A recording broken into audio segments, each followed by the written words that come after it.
मेरे पिताजी की एक रेलवे स्टेशन पर, अमरोहा के रेलवे स्टेशन पर ट्रेन छूट गई। उनको शायद दिल्ली जाना था। रात थी और सख्त सर्दी की रात थी, और वालिद साहब को चूंकि ट्रेन से जाना था, रात से पहले पहुंच जाना था, तो वो कोई बिस्तर विस्तर लेकर निकले नहीं थे।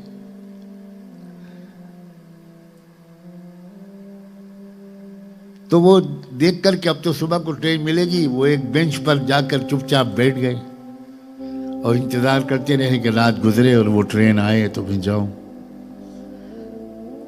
थोड़े फासले पर एक बिस्तर पर एक सिख नौजवान लेटा हुआ था, बिल्कुल यंग लड़का, शायद 19-20 साल का।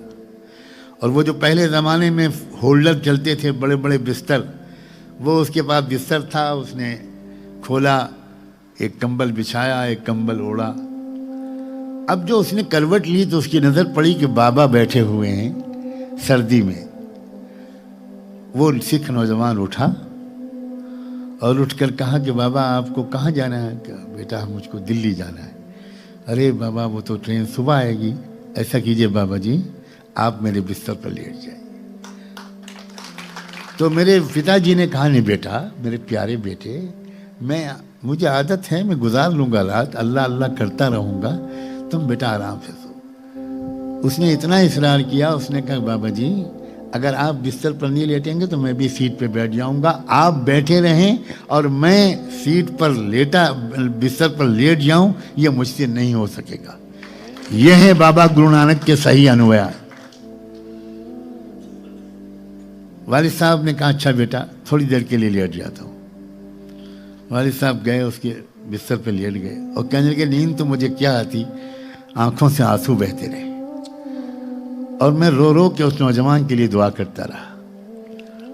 और ऐसी मोहब्बत मुझे पैदा हुई उस नौजवान से कि रुखसत होते वक्त सीने से लगाकर उसकी पेशानी को मैंने चूमा। और बहुत फिर वालिद साहब ने लिखा है ये किस्सा, उनकी एक किताब है इंसानियत जिंदा है, यही नाम है उसका।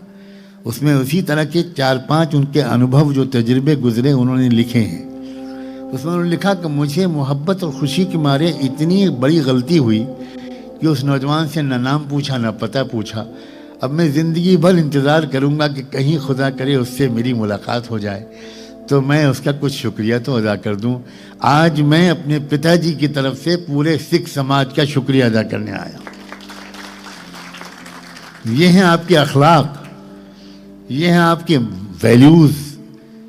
और भारत को इस वक्त आपके मार्गदर्शन की, बाबा गुरु नानक की शिक्षाओं की, उस प्रेम और मोहब्बत की गंगा जमुना की सख्त ज़रूरत है। क्योंकि वो आग जो भारत में इस वक्त मुट्ठी भर कुछ गुंडे जिस आग को जला रहे हैं भारत को, उसको हम और आप जब तक मिलेंगे नहीं और एक हिम्मत और प्रोग्राम के मुताबिक उस आग को बुझाने निकलेंगे नहीं, तब तक ये आग बुझ नहीं पाएगी।